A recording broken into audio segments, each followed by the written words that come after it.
Cinema വിശേഷങ്ങൾക്കും ഗോസിപ്പുകൾക്കും ദാസനും വിജയനും ഈ channel ഇപ്പോൾ തന്നെ സബ്സ്ക്രൈബ് ചെയ്യുക.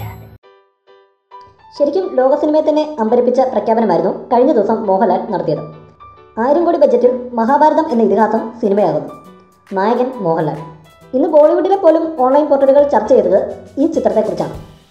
ഈ ഇതിഹാസ പ്രോജക്റ്റിനെ കുറിച്ച് മലയാളത്തിലെ എക്കാലത്തെയും വലിയ വിജയ ചിത്രമായ പുലിമുരുകന്റെ നിർമ്മാതാവ് ടോമിച്ചൻ മുളകുപാടത്തിനും ചിലത് പറയാനുണ്ട്. ഒരു ദേശീയ മാധ്യമത്തിന് നൽകിയ അഭിമുഖത്തിൽ സംസാരിക്കുകയായിരുന്നു ടോമിച്ചൻ മുളകുപാടം.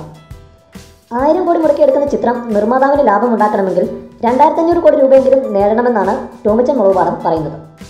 ഇന്ത്യയിലെ എക്കാലത്തെയും വലിയ പണംവാരിപ്പടമായ ഡെങ്കൽ ആഗോളതലത്തിലടക്കം 5300 സ്ക്രീനുകളിൽ റിലീസ് ചെയ്താണ് 740 കോടി രൂപ കളക്ട് ചെയ്തത്. ഈ കണക്ക് വെച്ച് നോക്കിയാൽ 1000 കോടി രൂപ മുടക്കിയെടുക്കുന്ന മഹാഭാരതം മുടക്കുമുതൽ എങ്ങനെ തിരിച്ചു പിടിക്കുമെന്ന് കണ്ടറിയേണ്ട കാര്യമാണെന്നാണ് ടോമിച്ചൻ മുളകുപാടത്തിൻ്റെ നിലപാട്. എന്താണേലും നമ്മൾ പ്രേക്ഷകർക്ക് കാത്തിരിക്കാം ലോകം കണ്ട ഏറ്റവും വലിയ ഇതിഹാസത്തിൻ്റെ ചലച്ചിത്ര ആവിഷ്കാരത്തിന്. കൂടുതൽ സിനിമാ വിശേഷങ്ങൾക്കും ഗോസിപ്പുകൾക്കും ദാസനും വിജയനും ഈ ചാനൽ ഇപ്പോൾ തന്നെ സബ്സ്ക്രൈബ് ചെയ്യുക. വീഡിയോ ഇഷ്ടപ്പെട്ടെങ്കിൽ like, share, comment. Thank you.